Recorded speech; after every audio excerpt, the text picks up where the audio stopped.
ഈ അടുത്തതായിട്ട് നമുക്ക് ഈ പാഠത്തിൽ വരുന്ന വാക്കുകളുടെ പദച്ഛേദം കൊടുത്തിട്ടുണ്ട്. അതൊന്ന് നമുക്ക് നോക്കാം. നിങ്ങൾക്ക് എല്ലാം അറിയാം, പക്ഷെ എന്നാലും നമുക്കൊന്ന് പറഞ്ഞു പോകാം.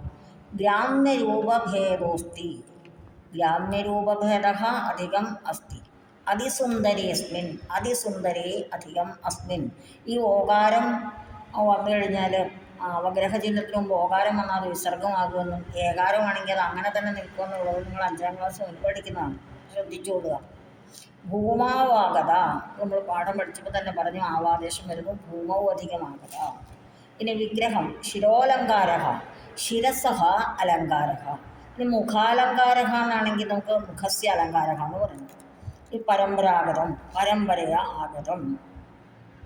അനുഷ്ഠാന കലാരൂപം, അനുഷ്ഠാനം ച തത് കലാരൂപം ച, അനുഷ്ഠിക്കലുമാണ് കലാരൂപവുമാണ്.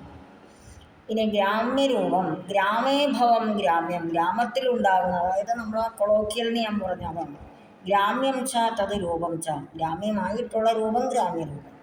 ദേവതാവേഷധാരി, ദേവതായാഹ വേഷം ധരതി യഹ, യാതൊരുവനാണോ ദേവതയുടെ വേഷം ധരിക്കുന്നത് സഹ ദേവതാവേഷധാരി. ക്ഷേത്രാങ്കണം, ക്ഷേത്രസ്യ അങ്കണം. ശിരോഭൂഷണം, ശിരസഹ ഭൂഷണം. വൈവിധ്യം, വിവിധസ്യ ഭാവഃ വൈവിധ്യം. ദരീദൃശ്യതേ, ഭൃശം പുനഃപുനഃ വാ ദൃശ്യതേ. അല്പാൽപ്പം കാണുന്നു എന്നുള്ള മീനിങ്ങാണ് ചിലയിടത്ത് വരാറുള്ളത്. ഇവിടെ ഇപ്പോൾ ദരീദൃശ്യത എന്നുള്ളതിന് വീണ്ടും വീണ്ടും കാണുന്നു. ഓക്കെ, അടുത്തത് നമുക്ക് തെയ്യമിതി കലാരൂപേ പ്രയുക്താഹ സങ്കേതസംജ്ഞാഹ ചിത്വാ പൂരയതു. നൃത്തഗീതവാദ്യം, അതിനൊരുമിച്ച് പറയുന്ന പേര് തൗര്യത്രികം. ദൈവം എന്നുള്ളതിന് പകരം ഉപയോഗിച്ചിരിക്കുന്ന വാക്ക് തെയ്യം. തെയ്യവേഷധാരി, കോലധാരി. ശിരോലങ്കാര, മുടി. ഇനി സൂചനാനുസാരം തെയ്യമിതി കലാരൂപം അധികൃത്യ ലഘു ടിപ്പണിയും ലിഖതു. അതിൽ കുറച്ച് പോയിന്റ്സ് ഒന്നുണ്ട്. തെയ്യം അനുഷ്ഠാന കലാരൂപം ഭവതി. തെയ്യേ പൂർവികാണാം ചരിതം അനുഷ്ഠീയതയിൽ. അങ്ങനെ 2 സെൻറ്റൻസായി. തെയ്യം ഇതി സംജ്ഞ, തെയ്യം എന്ന സംജ്ഞ എങ്ങനെയാണ് വന്നത്? ദൈവം എന്നുള്ളതിൽ നിന്ന് വന്നതാണ് തെയ്യം എന്നുള്ള രൂപം എന്ന് പറയണം. ഇനി ഭക്താനാം അനുഗ്രഹായ, ഭക്തന്മാരുടെ അനുഗ്രഹത്തിന് വേണ്ടിയിട്ടാണ് ഈ തെയ്യം അനുഷ്ഠിക്കുന്നത്. കോലധാരി, തെയ്യവേഷധാരിക്ക് കോലധാരി എന്ന് പറയുന്നു. വാദ്യഘോഷ, വാദ്യഘോഷമായിട്ട് ഉപയോഗിക്കുന്നതിൻ്റെ പേരൊക്കെ അവിടെ ചേർക്കണം. പിന്നെ നർത്തനം, ഓരോ മൂർത്തിക്കനുസരിച്ച് നർത്തനവും അഭിനയവും ഒക്കെ വ്യത്യസ്തമാണെന്നുള്ളതും കൂടി പറഞ്ഞു. നിങ്ങൾക്ക് എഴുതാൻ കഴിയുമെങ്കിൽ നിങ്ങൾ തന്നെ എഴുതാം, അല്ലെങ്കിൽ നിങ്ങൾക്ക് എഴുതി അയച്ചിട്ട് തരുന്നതായിരിക്കും. ഈ പുസ്തകത്തിലുണ്ട്, അതിൽ നിന്ന് നിങ്ങൾക്ക് വായിച്ച സെൻറ്റൻസൊക്കെ ഒന്ന് കണ്ടുപിടിക്കാവുന്നതേ ഉള്ളൂ. അതിലിപ്പോൾ ഉത്തരകേരളീയാനാം പരമ്പരാഗതം അനുഷ്ഠാന കലാരൂപം ഭൗതി 63ാമത്തെ പേജിൽ മുകളിലത്തെ പാരഗ്രാഫ് നോക്കിയിട്ട് തെയ്യം. പിന്നെ പൂർവികാണാം വീരപുരുഷാണാം ഇതിഹാസ പുരുഷാണാം ആ മഹച്ചരിതാനി അനുസ്മർത്തും കലാരൂപം ഇത് ആവിഷ്കരണം അഭവത്. ഈശ്വര ഇത്യർത്ഥേ ദൈവമിതി പദം കൈരള്യം പ്രസിദ്ധമസ്തി. തസ്യ പദസ്യ ഗ്രാമ്യരൂപഭേദോസ്തി തെയ്യമിതി. ആർത്താനാം ജനാനാം പരിദേവന ശ്രുത്വാ താൻ സമാശ്വാസയിതും ഭൂമാവാഗത ദേവതാസ്തി തെയ്യമിതി വിശ്വസന്തി.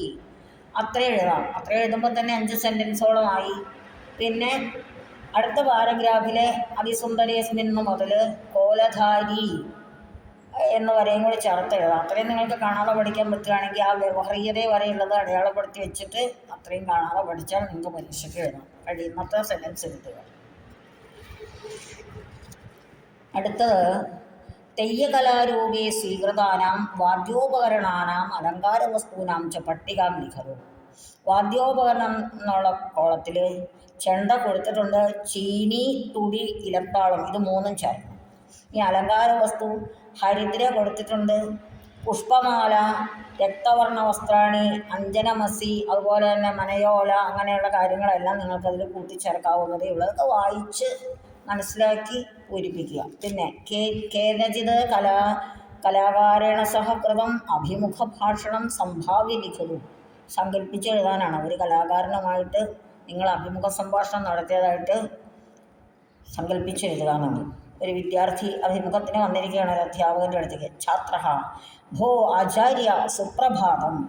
അപ്പോൾ അടുത്തത് നമുക്ക് ഡാഷ് ഇട്ടേക്കുന്ന അടുത്തേക്ക് സുപ്രഭാതം എന്ന് ആചാര്യൻ പറയുന്നുണ്ട്. ആചാര്യനെ അറിയില്ലാത്തൊരു കുട്ടിയായതുകൊണ്ട് കുതഹ ആഗച്ഛസി, എവിടെ നിന്ന് വരുന്നു എന്ന് അധ്യാപകൻ്റെ ചോദ്യം വരാം. അത് നമുക്ക് ഒരു എളുപ്പ വഴിയുണ്ട്. അതിൻ്റെ മറുപടി കൊടുത്തേക്കുന്ന സെൻറ്റൻസ് വായിച്ചു നോക്കണം. ആ മറുപടി എന്താണെന്ന് നോക്കിയിട്ടാണ് ഡാഷ് പൂരിപ്പിക്കേണ്ടത്. അപ്പോൾ ഇവിടെ മറുപടിയിൽ സമീപസ്ഥാത് ഉച്ചവിദ്യാലയ ആഗതോസ്മി എന്ന് പറയുന്നുണ്ട്. അടുത്തുള്ള ഹൈസ്കൂളിൽ നിന്നാണ് ഞാൻ വന്നതെന്ന് പറയുന്നത്. അപ്പോൾ നമുക്ക് ചോദിക്കേണ്ട ചോദ്യം തീർച്ചയായിട്ടും കുതഹ ആഗച്ഛസി എന്ന് തന്നെ വേണം. അല്ലെങ്കിൽ ഭവാൻ കുതഹ ആഗച്ഛതി. ഭവാൻ ചേർത്തില്ലെങ്കിൽ നീ എന്നവിടെ അണ്ടർസ്റ്റുഡ് ആയതുകൊണ്ടാണ് ആഗച്ഛസി വന്നത്. ഇനി അടുത്തത് ആചാര്യഹ അസ്തു കിമർത്ഥം ആഗതവാൻ, എന്തിനാണ് വന്നത്? ഇതെഴുതാനും എളുപ്പവഴി ഞാൻ പറഞ്ഞ പോലെ അടുത്ത ആ ഉത്തരം നോക്കണം. അനുഷ്ഠാനകല നാമ കാ ഇതി ജ്ഞാപമിച്ഛാമി തദർത്ഥമാഗതോസ്മി. അനുഷ്ഠാനകല എന്ന് പറഞ്ഞാൽ എന്താണെന്ന് അറിയാൻ ആഗ്രഹിക്കുന്നു, അതിനു വേണ്ടി വന്നതാണ് എന്ന് ഈ കുട്ടി മറുപടി പറയുമ്പോൾ അധ്യാപകൻ എന്താണ് ചോദിക്കേണ്ടത്? കിമർത്ഥം ആഗതവാൻ, എന്തിനാണ് വന്നത്? ആചാര്യഹ ആചാര്യൻ പദാന്യഹം സുകുമാരകലാരൂപാണി. പിന്നെ എത്ര എന്ന് കൊടുത്തിട്ടുണ്ട്, അതിനേക്കാളും നല്ലതവിടെ സുകുമാരകലാരൂപാണി വാ അനുഷ്ഠാന കലാരൂപാണി എന്നാണ് ചോദിക്കേണ്ടത്. നിങ്ങൾക്ക് സുകുമാരകലയെക്കുറിച്ചാണ് അറിയേണ്ടത്, അതേ അനുഷ്ഠാന കലയെക്കുറിച്ചാണ് അറിയേണ്ടത്. അതിന് എളുപ്പവഴിയുണ്ട്. വിദ്യാർത്ഥിയുടെ മറുപടി ഉണ്ടല്ലോ, ദിത്രാണി അനുഷ്ഠാന കലാരൂപാണി കൃപയാ വധതു. 2 3 അനുഷ്ഠാന കലകളെക്കുറിച്ച് ദയവായി ഒന്ന് പറഞ്ഞു തരൂ എന്നാണ്. അപ്പോൾ അധ്യാപകൻ ചോദിക്കേണ്ടത് അനുഷ്ഠാന കലയാണോ അതുപോലെ സുകുമാരകലയാണോ അറിയേണ്ടത് എന്നാണ്. ഇനി ആചാര്യൻ്റെ മറുപടി സോപാന സംഗീതം കളമെഴുത്ത് ഇത്യാദയ. അപ്പോൾ സോപാന സംഗീതം കളമെഴുത്ത് തുടങ്ങിയവ അനുഷ്ഠാന കലകളാണ്. ഛാത്ര കൃതാർത്ഥോസ്മി, കൃതാർത്ഥനായി, ഞാൻ വന്ന കാര്യം നടന്ന് എനിക്ക് സന്തോഷമായി എന്നർത്ഥം. ഭവതേ ധന്യവാദം സമർപ്പയാമി, താങ്ക് യു എന്ന് പറഞ്ഞാണ് ഈ ഭവതേ ധന്യവാദം സമർപ്പയാമി. അപ്പോൾ ആചാര്യൻ പറയണം സാധു, ശരി, ധന്യവാദ ആവട്ടെ, നിനക്കും നന്ദി, ഗച്ഛതു പൊയ്ക്കോളൂ, പുനർദർശനായ പുനർമിളാമഹ എന്നൊക്കെ പറഞ്ഞവിടെ വീണ്ടും കാണാം എന്നാണ് അതിൻ്റെ അർത്ഥം. ഇതെല്ലാം ചെയ്തുകൊള്ളുക, പരീക്ഷയ്ക്ക് പഠിച്ച് നന്നായി മാർക്ക് വാങ്ങിച്ചുകൊള്ളുക. എല്ലാ പ്രാവശ്യവും ഓരോ പാഠം പഠിപ്പിക്കുമ്പോഴും ഞാൻ പറയാറുണ്ട്, എന്തെങ്കിലും സംശയം ഉണ്ടെങ്കിൽ വിളിച്ച് ചോദിക്കണമെന്ന്. നമ്പറും തന്നിട്ടുണ്ട് എൻ്റെ. പക്ഷേ ഇതേവരെ ഒരു കുട്ടിയുടെ പോലും ഒരു വിളി ഞാൻ പ്രതീക്ഷിച്ച് കാത്തിരുന്നതല്ലാതെ ഒരാൾ പോലും എന്നെ വിളിച്ചിട്ടില്ല. സങ്കടം ഉണ്ട് കേട്ടോ. ഇതൊക്കെ കാണുന്നവർ ഒന്ന് വിളിച്ചിട്ട് ടീച്ചറെ നന്നായിട്ടുണ്ട് കേട്ടോ, അല്ലെങ്കിൽ എനിക്കത് അത്ര കൂടെ മനസ്സിലായില്ല കേട്ടോ, അല്ലെങ്കിൽ ഏതെങ്കിലും ഒരു ഭാഗം മനസ്സിലായില്ലാത്തത് അവിടെ ഒന്നും മനസ്സിലായിട്ടില്ല കേട്ടോ, ഒന്ന് പറഞ്ഞു തരുമെന്ന് വെച്ചാൽ എനിക്ക് വലിയ സന്തോഷമായത്. ദൈവാധീനം കൊണ്ട് ആരും എന്നെ വരെ വിളിച്ചിട്ടില്ല. വലിയ സങ്കടമുണ്ട് എനിക്ക്. പിന്നെ നിങ്ങളെ കാര്യം ഓർക്കുമ്പോൾ വലിയ സന്തോഷം, കാരണം എനിക്കെല്ലാം മനസ്സിലായി കാണുമല്ലോ, അതുകൊണ്ടാണല്ലോ വിളിക്കാത്തത്. അപ്പോൾ അത് പോസിറ്റീവായിട്ട് എടുത്തോളാം ഞാൻ. ഈ സങ്കടമെന്ന് പറഞ്ഞാൽ പിന്നെ എൻ്റെ സങ്കടം കാണാൻ ആയിരിക്കുന്നു, അതുകൊണ്ട് ഞാനത് പോസിറ്റീവായിട്ട് എടുക്കുക. എല്ലാ കുട്ടികൾക്കും എല്ലാം നല്ലോണം മനസ്സിലായി, സന്തോഷമാണ് എന്ന് ഞാൻ വിചാരിച്ചു. കൃതാർത്ഥതയടയാണ് ഞാൻ. ഓക്കെ. ഇനി വിവിധാനാം കലാരൂപാണം ചിത്രാണി സമാവർത്തിയ സമ്പുടം അഥവാ സത്യപ്രദർശികം രചയതു എന്ന് പറഞ്ഞിരിക്കുന്നു. കലാരൂപങ്ങളെക്കുറിച്ച് സമ്പുടം ഉണ്ടാക്കുക, അതായത് ചിത്രങ്ങൾ ശേഖരിച്ച് അത് സൂക്ഷിക്കുക. ഓക്കെ. ഈ അധിക വിസ്തരഹമുള്ള കൊടുത്തേക്കുന്ന ഭാഗം കൂടെ നോക്കാം. മുടിയേറ്റിനെ കുറിച്ച് അവിടെ 5 6 സെൻറ്റൻസ് കൊടുത്തിട്ടുണ്ട്. കേരളേഷു എറണാകുളം കോട്ടയം ഇടുക്കി ജില്ലാസ് പ്രചാല്യമാന അനുഷ്ഠാന കലാരൂപം ഭൗതി മുടിയേറ്റ്. ഭദ്രകാളിയകൃത ദാരികവധഹാസ്യ കലാരൂപസ്യ ഇതിവൃത്തം. ചാലക്കുടിപ്പുഴ പെരിയാറ് മൂവാറ്റുപുഴ ഇത്യാദീനാം നദീനാം തടേഷു വിദ്യമാനേഷു ദേവീമന്ദിരേഷു. ചാലക്കുടിപ്പുഴ പെരിയാറ് മൂവാറ്റുപുഴയാറ് ഈ നദികളുടെ തീരങ്ങളിലുള്ള ദേവീമന്ദിരങ്ങളിലും ഇതരേഷു ദേവസ്ഥാനേഷു മറ്റ് ദേവാലയങ്ങളിലും കലാരൂപമിതം പ്രചരതി. ഈ കലാരൂപം നടക്കാറുണ്ട്. ചെണ്ട, കുറുങ്കുഴൽ, ഇലത്താളം, കൊമ്പ് ഇത്യാദീനാം വാദ്യാനാം ഘോഷേണ അർദ്ധരാത്രാവാരഭ്യ, അർദ്ധരാത്രിയിൽ തുടങ്ങിയിട്ട് പ്രഭാതപര്യന്തം മുടിയേറ്റവതാരേതി, രാവിലെ വരെ ഉണ്ടാവും മുടിയേറ്റ്. പലരും കണ്ടിട്ടുണ്ടാവും, മധ്യകേരളീയരായ ആളുകൾ മുടിയേറ്റൊക്കെ ധാരാളം കണ്ടിട്ടുണ്ടാവും. ആളുകളെന്നല്ല, നിങ്ങൾ കുട്ടികളും കണ്ടിട്ടുണ്ടാവും. അതുകൊണ്ട് മുടിയേറ്റിനെ കുറിച്ച് എഴുതാൻ ചോദിച്ചാൽ ഈ ഭാഗം കാണാതെ പഠിച്ചങ്ങോട്ട് എഴുതിക്കൊള്ളുക. പടയണിയെക്കുറിച്ചാണ് ചോദിക്കുന്നതെങ്കിൽ അതിൻ്റെ താഴെ കൊടുത്തിട്ടുള്ള ആദ്യത്തെ പാരഗ്രാഫ് മുഴുവനും കാണാതെ പഠിച്ച് എഴുതിക്കൊള്ളുക. പടയണി ദക്ഷിണ കേരളത്തിലുള്ളതാണ്. ഭടന്മാരുടെ നിര എന്നർത്ഥം വരുന്ന ഭടശ്രേണി എന്ന പദത്തിൽ നിന്നാണ് പടയണി എന്നുള്ള പേര് വന്നത്. പിന്നെ ദാരികവധാനന്തരമപി സക്രോധം നിഷ്ഠന്ത്യാഹ ദേവ്യാഹ ക്രോധസ്യ ശമനായ പരമേശ്വരാദിഭിः ദേവതാഭിः പടൈः സഹൃതം ആനന്ദനർത്തനമേവ പടയണി ഇത് വിശ്വസന്ധി. ദാരികവധത്തിന് ശേഷം ദേഷ്യത്തോടെ നിൽക്കുന്ന ദേവിയുടെ ക്രോധം ശമിപ്പിക്കുവാൻ ശിവനെ പോലെയുള്ള ദേവന്മാർ ഭടന്മാരോടൊത്ത് വന്ന് ആനന്ദനർത്തനം ചെയ്യുന്നതിൻ്റെ ആ ദൃശ്യമാണ് ഈ ഭടശ്രേണി അല്ലെങ്കിൽ പടയണി എന്ന് വിശ്വസിക്കുന്നു. ഭദ്രകാളി മന്ദിരേഷേവ കലാരൂപം എന്ന് പറഞ്ഞിരുന്നു. ഭദ്രകാളി ക്ഷേത്രങ്ങളിലാണ് ഈ കല നടത്താറുള്ളത്. പൂർവം ത്രയോദശ ദിനേഷു, ത്രയോദശ എന്ന് പറഞ്ഞാൽ എത്രയാണ്? 30.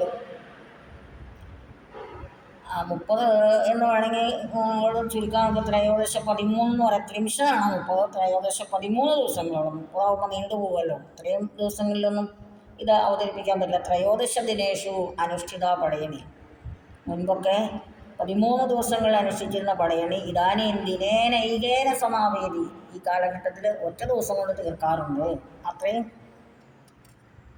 എങ്കിലും പഠിച്ചെഴുതണം. ബാക്കി താഴോട്ടുള്ളത് വായിച്ചു നോക്കിയിട്ട് അതിൽ ചേർക്കേണ്ട സെൻറ്റൻസ് ഉണ്ടെങ്കിൽ നിങ്ങൾക്ക് ചേർക്കാം. ഓക്കെ, അപ്പോൾ ഈ പാഠം ഇങ്ങനെ നമുക്ക് പര്യവസാനിപ്പിക്കാം. പിന്നെ ശബ്ദകോശത്തിലുള്ള വാക്കുകളൊക്കെ നിങ്ങൾ തന്നെ വന്ന് നോക്കി വായിച്ചോളൂ. ഞാൻ എല്ലാം പറഞ്ഞിട്ടുണ്ട്. പിന്നെ അതൊന്ന് പ്രത്യേകിച്ചൊന്ന് നോക്കി വായിച്ചു വെച്ചാൽ പകരം പദം എഴുതാൻ പറഞ്ഞ് വേണമെങ്കിൽ ചോദിക്കുമ്പോൾ എഴുതാം. നിങ്ങൾക്ക് ഖ്യാതി എന്നുള്ള വാക്ക് വേണമെങ്കിൽ ചോദിക്കാം. പ്രസിദ്ധി, അതുമാത്രമാണ് അതിൽ പ്രത്യേകം എന്നുള്ളത് വേണമെങ്കിലും ചോദിക്കാം. വിശ്വാസം അതൊക്കെ പകരം പദം എഴുതാൻ ചോദിക്കാവുന്നതാണ്. നമുക്ക് വായിച്ച് നോക്കിക്കോളാം. എല്ലാവരും നന്നായി പഠിച്ച് പരീക്ഷയ്ക്ക് നന്നായിട്ട് ആൻസർ ചെയ്യാൻ ശ്രമിക്കണം.